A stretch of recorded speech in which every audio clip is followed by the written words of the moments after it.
Hello, hello, hello, and thank you for joining me for another Nene moment.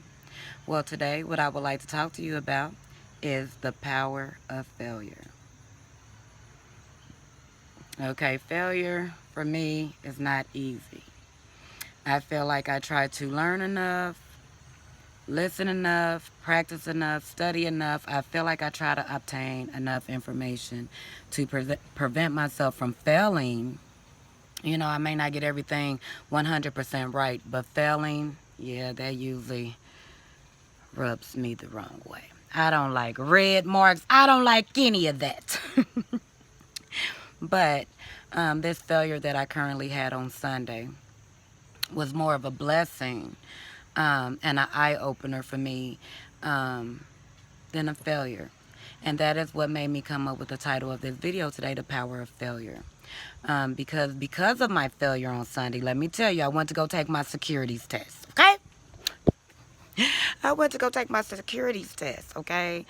So I can show people and educate people and sign people up to get properly, to put their money in places that would actually work for them. And I did not pass.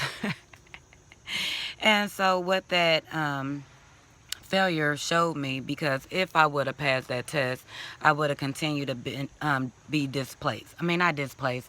What do you call it? I would continue to not be as disciplined as I would like to be.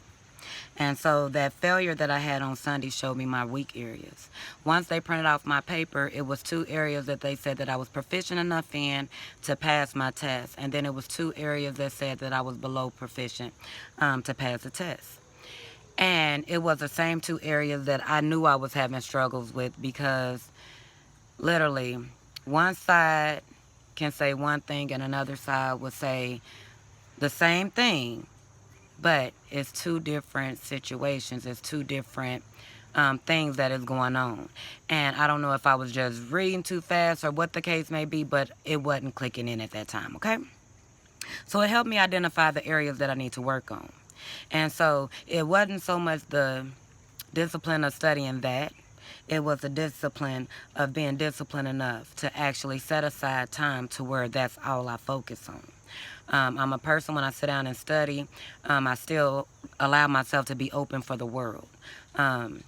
And it don't so much work out. I can't answer the phone when I'm studying. I can't sit up here and hold a conversation. I need to actually focus. So I was not disciplined enough.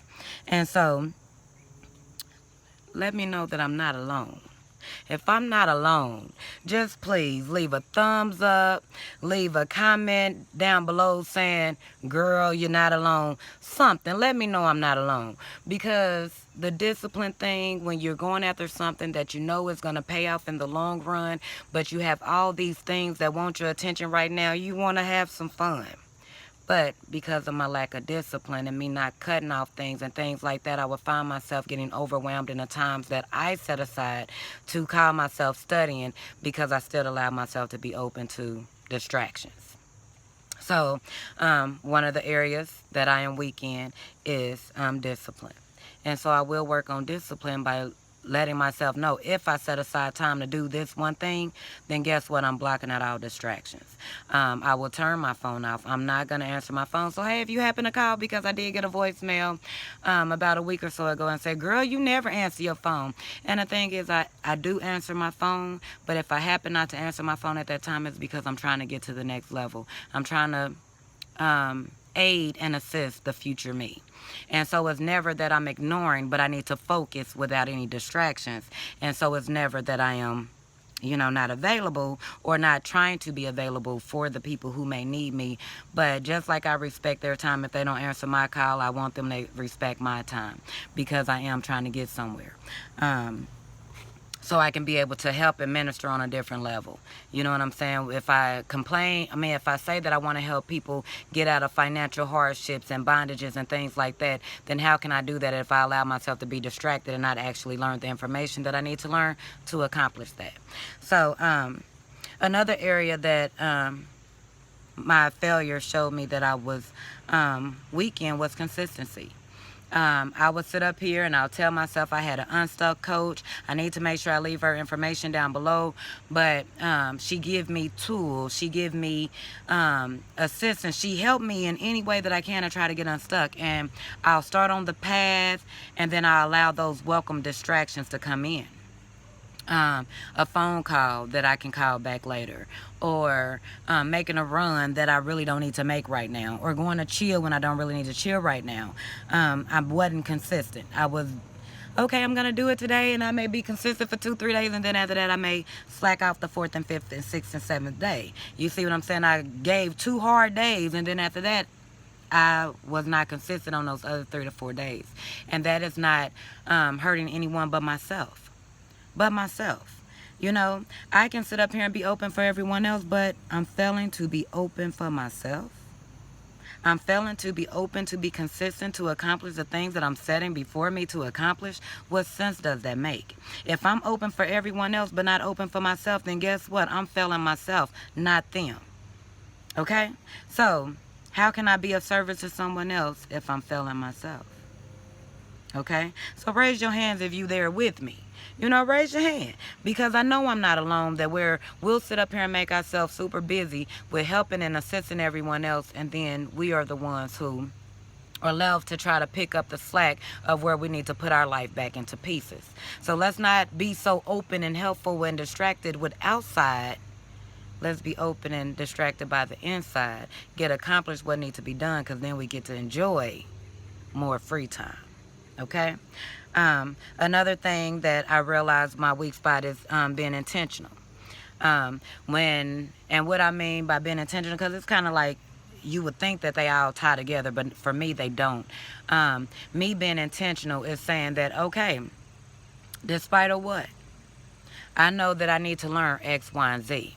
And so if I am having an issue in this area, and the tools and the resources that I have to give me the answer is not making it plain and clear, I need to be intentional about trying to figure out what else can I do to make it a little bit more easy, to help me process it, to help me not be so overwhelmed by me doing this activity or this job to where I welcome the open distractions.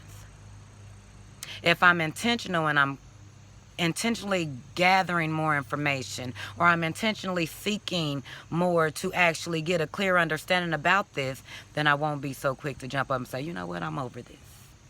Because I am one of them ones, and let me know if you one of them ones too. If whatever you were doing at that point in time seemed to become overwhelming, too hard, you say, you know what, I'm over this, and you take a break. No, you're not completely over it, because it's an assignment that God placed in your heart, and it's something that you need to do to get there. But at the same time, at that moment in time, you're like, you know what, I'm over it, I'm done. And all we're doing is intentionally pushing off what we're gonna end up having to do. So the thing is not to intentionally push it off, but intentionally do something right now to make it comfortable and more welcoming to you address it and for you to deal with it, you know. And so all this is just simply preparing me for my future self. My future self is not wanting to be stuck. My future self is not wanting to fail. My future self is not wanting to sit up here and take something that can happen in a minute. I don't want it to take an hour. Or something that can take a day, end up taking a week. I don't want that. I want to be intentional in everything that I do. I want to be consistent in everything that I do. I want to be disciplined in everything that I do. I want to eliminate as many weak areas that I can. And I'm realizing on this journey that I'm on is that literally to reduce all that and to align yourself with your future self is to sit up here and not be afraid of failure.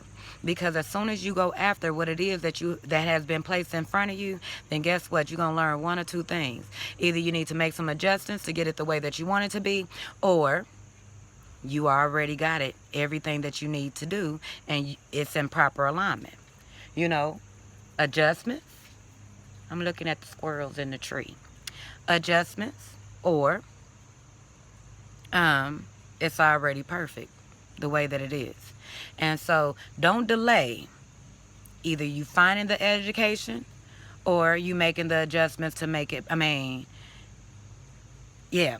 Don't push off you actually identifying what it is. If you got it or if you don't got it. And if you don't got it, it's not a failure. It's the power of learning what you need to do to make it a win for you. Okay? So thank you. I greatly appreciate you. Raise your hand, leave a thumbs up, leave your comments if the power of failure helped you in any type of way. What areas in your life have you failed in or you felt like you failed in, but it actually gave you more clarity of the things that you need to do in life or accomplish in life or the direction or the path that you need to go in life. Because that is what I'm learning. Even though I don't like to fail, when I fail, it actually do seem like it catapult me to the next level, because once I learn what I don't want, I don't want that type of failure. I messed up here, then I instantly go back and I adjust it, and then guess what? Everything fall into proper place. So failure is actually a power step to teach you, not to break you. Okay? Love you and thank you so much. Have a great day. Bye-bye.